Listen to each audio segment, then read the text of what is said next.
Bakery is at Elisha. Okay, my main bakery is at Elisha, and I shuttle Elisha to Ede. Along the line, most bakers knows my story. I had accidents, and shuttling Ede to Elisha, those that knows Osun well knows Elisha to Ede is very, very far. I had to get an apartment in Osogbo, and what I did, at first I got a room and parlor apartment. I used the living room, half of the kitchen.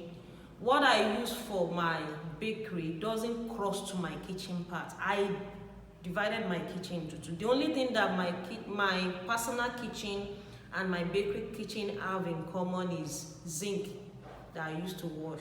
Not anything other than that, and tap.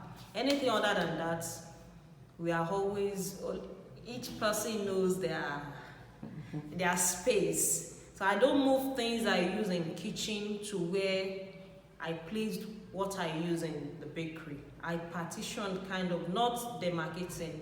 This is for this side, this is for this side. No crossover.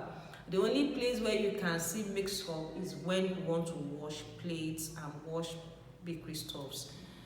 Then along the line, I started moving stuffs from Elisha, because it's not, others keeps coming in, people get to know. So Silverspring is now in Osogbo.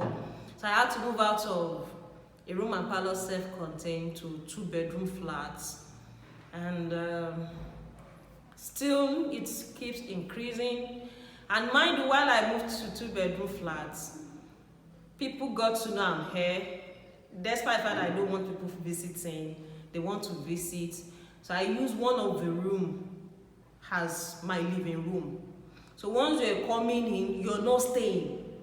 I ushered you to my improvised living room, and you have nothing to do where I bake. And when people started coming, you can't do without bakers visiting you. They ask you questions, and there are some questions you can't answer on phone. They want to come over.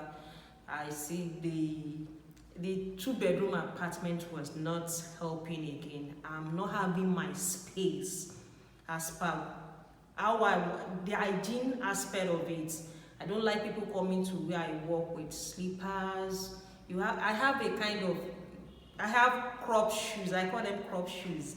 If you've ever worked in a pharmaceutical company, you understand what I'm saying. If you're coming to where I work, I will give you you remove your own shoe. I'll give you what to wear. I sterilize them, put them in the shoes. I put the shoes in autoclave, and you can improvise autoclave. You use big prayer pots. So my bakery area, I try as much as possible that if anything should drop on the floor, you have the courage to pick it up and put it in your mouth. So people coming to my space is increasing, and it's becoming like, shakara is too much. Which one is this? So when I couldn't cope with it, that was how I moved here. This is a 3-bedroom flat. People can do whatever they want in the rooms, and use the dining area and the kitchen as your bakery. This dining area is where I do my thing. Okay. The living room area, if any baker should come, I will attend to them at the area, not coming to. And this table, I cherish this table here. I can remember when Mama Cogsy brought in somebody from, I couldn't remember his name, for fondant. And I made this table. The reason why I kept this table was to encourage people. You can't have it all. You can't. And little drops of water make ocean. Not ocean springing up as ocean, no. It's little by little that makes a very large ocean. So I've been moving around with this for, I can't remember the year. Should be over probably almost 20 or even more than 20 Okay, years. fantastic. I noticed you use what's it called, marble tables. Why do you use marble tables to work? Ideally, if you've ever attended any food safety courses, they will tell you if you're working in a bakery, it's either marble table or stainless table. And marble is quite durable compared to stainless. Very, very durable. I have 30 of these sizes. Though 2 is here in Osogbo, the remaining is at Elisha. I had it 2008. I move it around. The only thing I change all the time is the stand. That's all. Wow, fantastic. So this is where the magic takes place. This is where you mix it if you're using and guys, for your information, this is Tarona margarine. She was about to mix, So this is where the magic takes place. This is where you do your mixing and everything. And I can see you have a few of your items, like the ones you need instantly above this table here. So where is the oven, ma'am? Yes. This is one of my oven.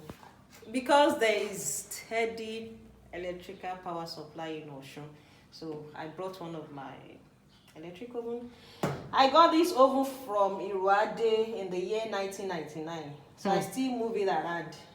And this is a Nigerian-made oven, right? Yes. Baba Iruade made this oven for me in the year 1999. So apart from this, I have the new sophisticated gas oven, but that one is at Elisha. But at least for Osogbo, because anything can happen for me to leave Osogbo. At least this is easy. Very handy to move around. Wow. Thank you so much, ma'am, for allowing me invade your space. We wanted to do this in a much more bigger, but COVID-19, I can't move staffs around due to the restrictions and everything. And do you teach? Do you accept students? Because I work Monday to Friday, I usually decline students. Except you can come on Saturdays, weekends. I have students that comes on Saturdays, but most people, because they have nothing else doing, what they want is, I want to train now. What will I be doing during the week? So I only accept students that can come on Saturdays. On Saturdays. Okay. And for how long have you been in the industry? As far back as while I was 13 years. But turning this to business, it was after I got spanked. You can't just be making money and use the money you make from another business to make cakes free of charge for people. Most of my works, even till now, I still do it. If I feel like working with sugar, and at times when you underprice me, I'll prefer I give you free of charge than giving you you believe you pay me something now after I paid. It's better I give. It's not pride though. It's not see it as pride. It's just me.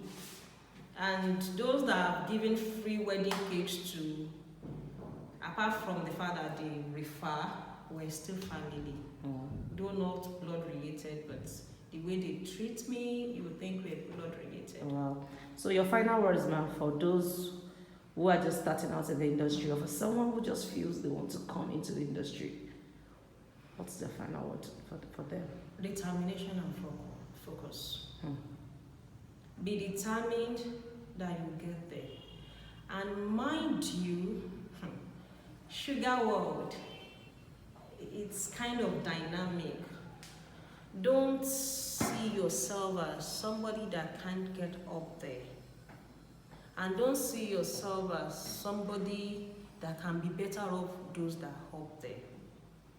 In life, sorry, I'm a Christian, I will only use Bible to. Let me use Israelites.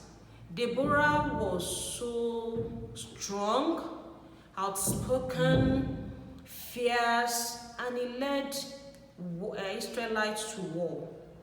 But mind you, there is another woman in the corner.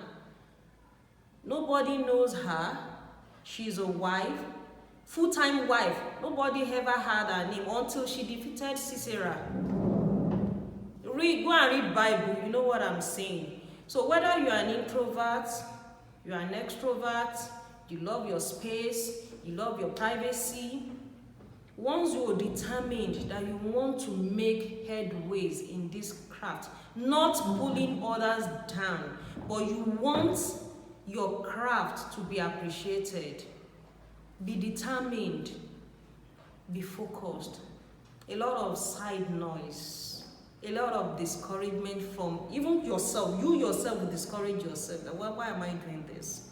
After all the efforts, after all this, was this really worth it? I was once there. And don't expect too much from people.